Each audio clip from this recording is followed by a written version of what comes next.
jo sóc una persona pacífica i no sóc molt valenta, la veritat. Mai no m'hagués ficat en un lloc on veiés que hi havia gent que estava provocant per poder jo rebre. Al final hi havia gent en el tros aquell del Passeig de Gràcia, al costat de Gran Via, però ja us dic que la gent estava allà acomiadant-se fins que ens van rodejar els Mossos d'Esquadra i la gent va començar a córrer, clar, perquè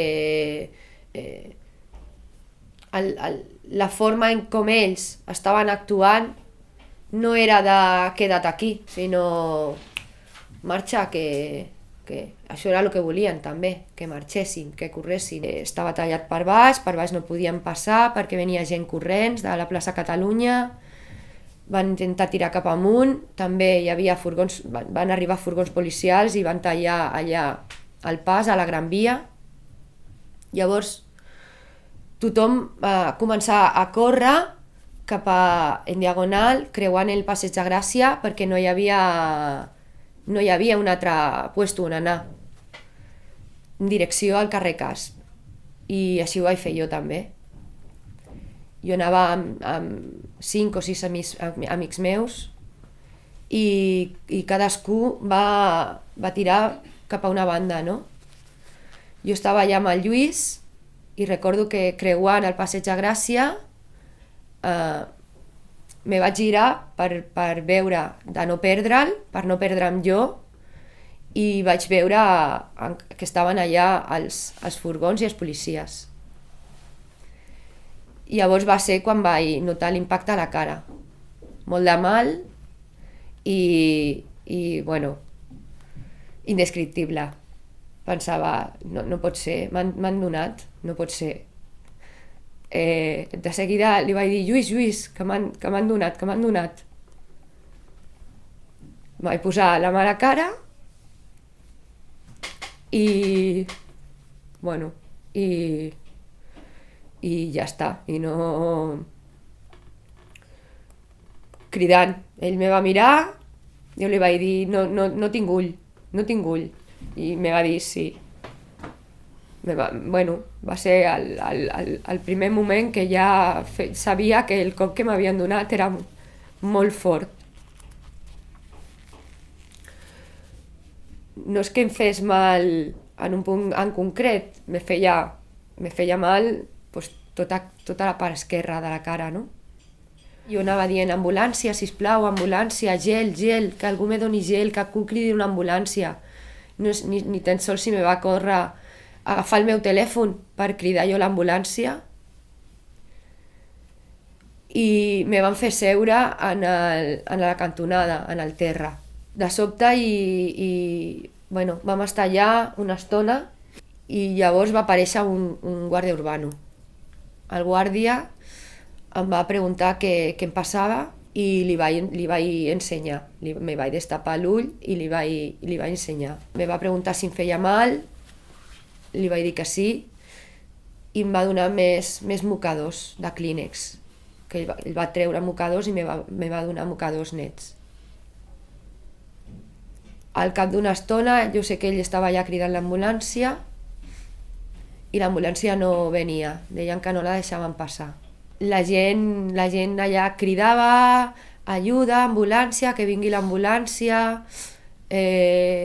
Amics meus vam anar a buscar gel, a veure si trobaven gel, i en això que el guàrdia em va fer anar, me diu, vine amb mi, i me va portar al seu cotxe i me va asseure en el seient del conductor.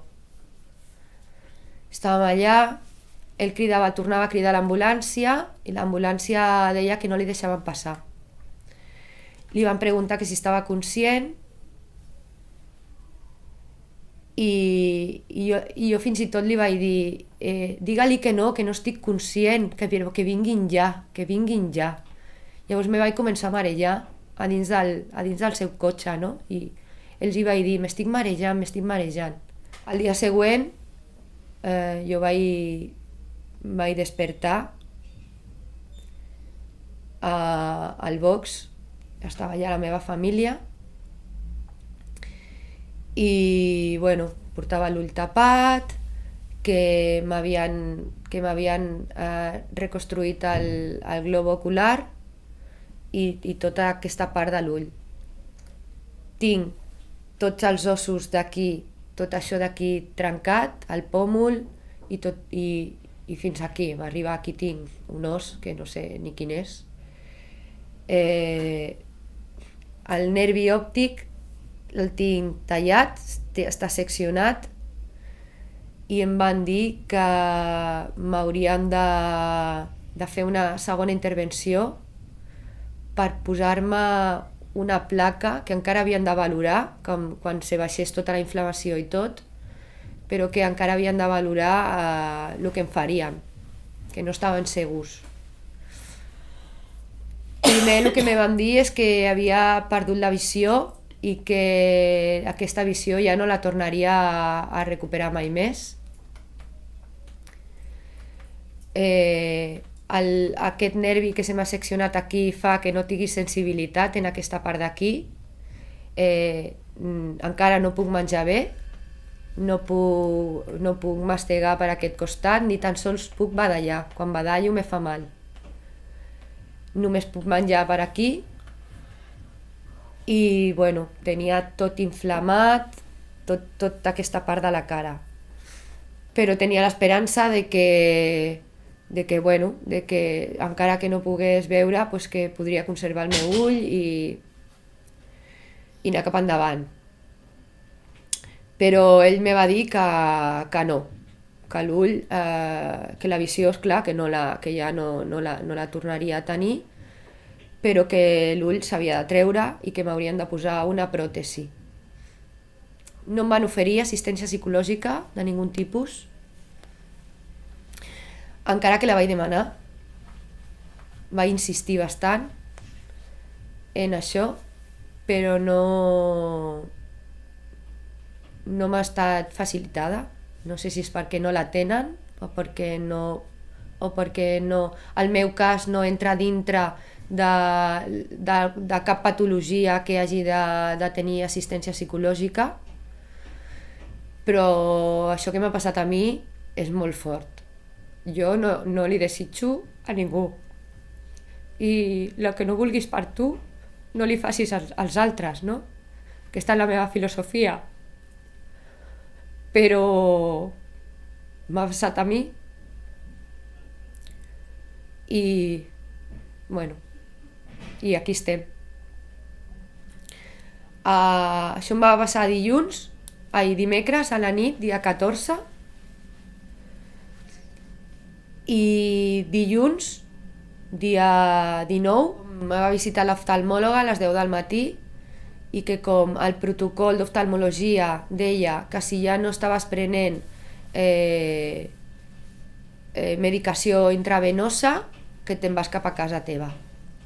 Jo els vaig dir que no estava jo amb força de marxar-me cap a casa meva, que els meus pares són grans, ma mare té 72 anys i el meu pare 86, i jo visc a casa seva i són ells els que m'han de cuidar. Me van dir que podia anar al CAP a fer-me les cures. Jo les cures les fem cada 8 hores, les cures de l'ull. Li vaig dir que era impossible que anéssim 3 vegades al dia al CAP a fer aquestes cures.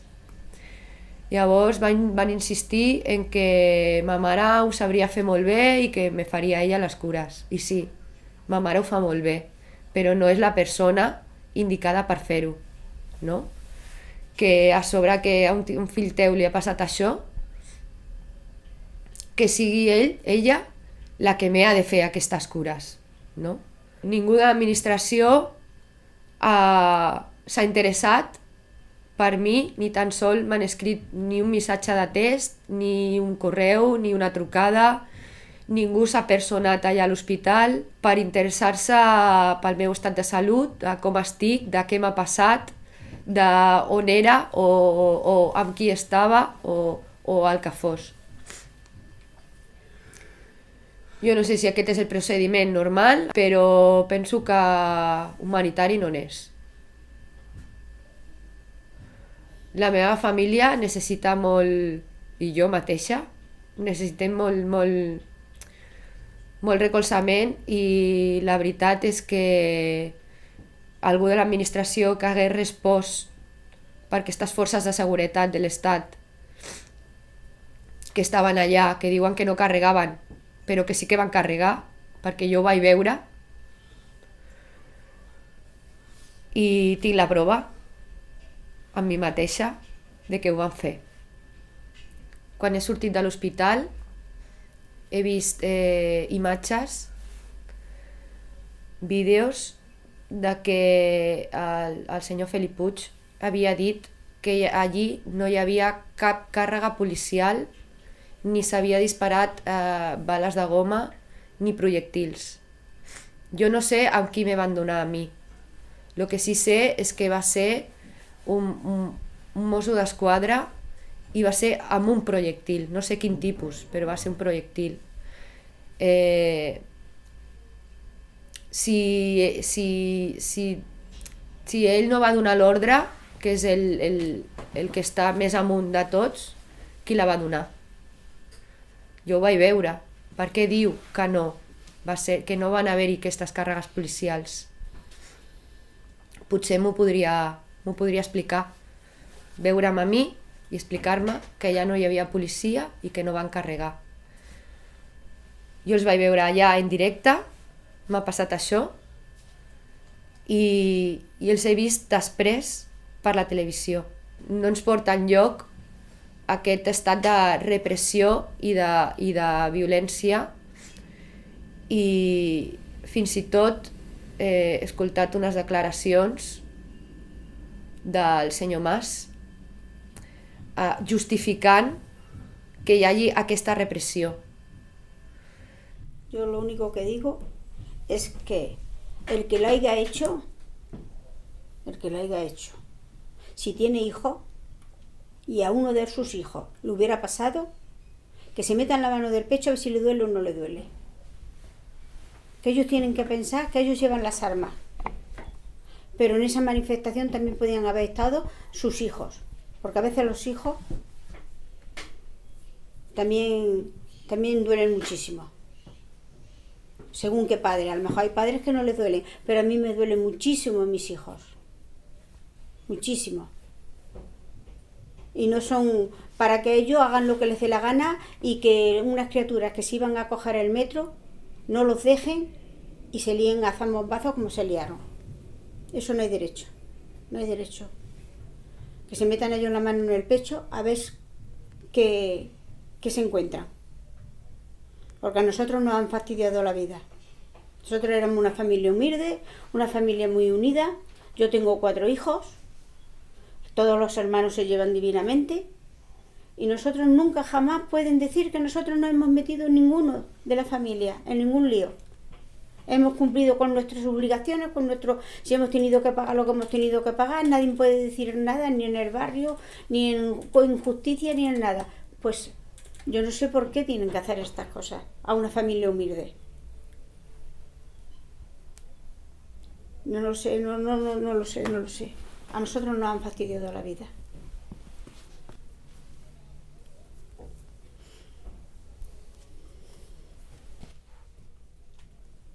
La meva situació laboral ha fet que jo hagi de deixar el pis on vivia des de fa 17 anys, a la Verneda, i que hagi vingut a viure amb els meus pares. Perquè no, d'aquí a igual 2 mesos, 3 mesos, no tindré per pagar el lloguer, ni per menjar, ni per res. Llavors els meus pares m'han acollit a casa seva, menys mal que ells tenen un habitatge i m'estimen i jo puc estar amb ells, no? Quan treballes d'autònom no hi ha atur, no tens cap tipus de prestació a l'atur. Jo soc una persona que, segons l'Estat, no tinc càrregues familiars perquè no estic casada, no tinc gent gran a càrrec meu ni tinc fills. Com no soc ni mare soltera, ni tinc un episodi de violència de gènere, l'INEM no contempla la meva situació en cap dels casos per donar-me cap tipus de prestació ni d'ajuda. Quan jo he cotitzat des de fa, des de fa 22 anys que he estat treballant quasi ininterrompudament per compte d'altres, o autònoma, o fent feines les que he pogut. Encara que estic a l'atur i no computo com a persona que treballa i que perd feina seva i que perd sou seu per anar en aquesta vaga, penso que era important perquè amb totes les retallades i tots els canvis que estan havent, no? Que de l'habitatge, de la sanitat, de l'educació, les guarderies, tot està malament. Llavors que som nosaltres els que hem de sortir al carrer per dir que no estem d'acord amb tot això, no? Jo no deixaré d'anar a les manifestacions per això que m'ha passat. Potser trigaré una mica perquè encara m'he de refer d'això i aniré a manifestar-me i espero que tots els meus amics i familiars facin el mateix, perquè un sol no té força, però molts sí que tenim força. Llavors, que la gent no tingui por,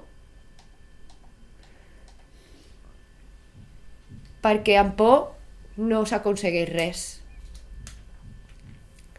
La por és el que ells ens volen imposar, no?, amb aquesta repressió. Tothom m'ha dit que ni els grisos, que jo ni sé el que són els grisos, però sí que ho sé, però jo no ho he viscut, fèiem aquesta repressió. Potser és que no tenien aquestes armes. Si això no ho frenem, quin serà el següent pas que ens faran? No? Com ens detindran? Per anar a una manifestació pacífica i legal. Jo no ho sé. Però hem de seguir anant a les manifestacions.